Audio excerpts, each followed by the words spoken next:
మిమ్మును గూర్చి లక్ష్య పెట్టువాడు చింతించడం కాదు, ఏం చేస్తున్నాడు ఆయన? లక్ష్య పెట్టుచున్నాడు.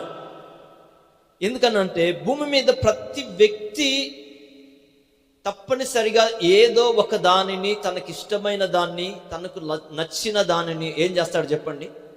లక్ష్య పెడతాడు. కొంతమంది వాళ్ళ బిడ్డల మీద మంచి ఆలోచన కలిగి వారిని లక్ష్య పెట్టుచుంటారు.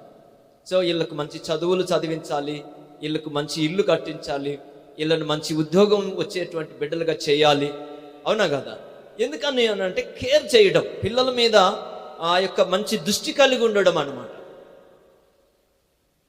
సో ఒకవేళ ఎక్కువ మందికి ఆలోచన ఉంటుంది, తమ పిల్లల మీద ఒక మంచి ఆలోచన, తమ భవిష్యత్తు మీద ఆలోచన. ఎవరికైతే ఇలాంటి ఆలోచనలు ఉండవో వాళ్ళు తప్పనిసరిగా దాన్ని ఎప్పటికీ కూడా ఒక విలువైనదిగా మార్చలేరు. సో మీకు మీ పిల్లల మీద అలాంటి స్వభావం, ఆలోచన లేకుండా వాళ్ళను కేవలం పిల్లలుగానే చూసినట్లయితే వాళ్ళ భవిష్యత్తును ఎప్పుడు కూడా ఉన్నతంగా మీరు మార్చలేరు. వాళ్ళ కొరకు ఏ మంచి పని చేయలేరు. వాళ్ళ కొరకు మీరు తెల్లవారుజామున కానీ, రాత్రి సమయంలో కానీ, రేయి మొదటి జాములో కానీ మోకరించి ప్రార్థన చేయలేరు.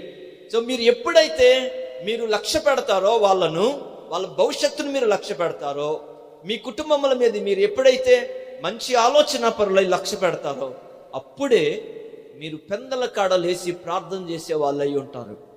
మీ కుటుంబం మీద మీ ఆలోచనలు, మీరు ఎక్కడున్నా, మీరు ఏ దేశంలో ఉన్నా, ఏ ప్రాంతంలో ఉన్నా, మీ ఆలోచన మీ పిల్లల మీద ఉంటుంది. మీ పిల్లలు ఒకవేళ దూర ప్రాంతాలకు వెళ్ళొచ్చు, చదువుకోవడానికి, ఉద్యోగాలు చేయడానికి వెళ్ళొచ్చు. సో ఎక్కడున్నా మీ యొక్క మనసు వాళ్ళ మీద ఆలోచన కలిగి పెందల కళ్ళేసి, అయ్యా నా బిడ్డలకు మంచి చదువు ఇవ్వండి, మంచి సహవాసం ఇవ్వండి, నా బిడ్డల జీవితాలు చక్కగా ఉండేటట్లుగా నువ్వు వాళ్ళకు సహాయం చేయమని చెప్పేసి ఎవరైతే వాళ్ళ మీద ఒక మంచి ఆలోచన పరులై వాళ్ళను లక్ష్య పెట్టుచుంటారో వాళ్ళు ఆ పని చేస్తారు.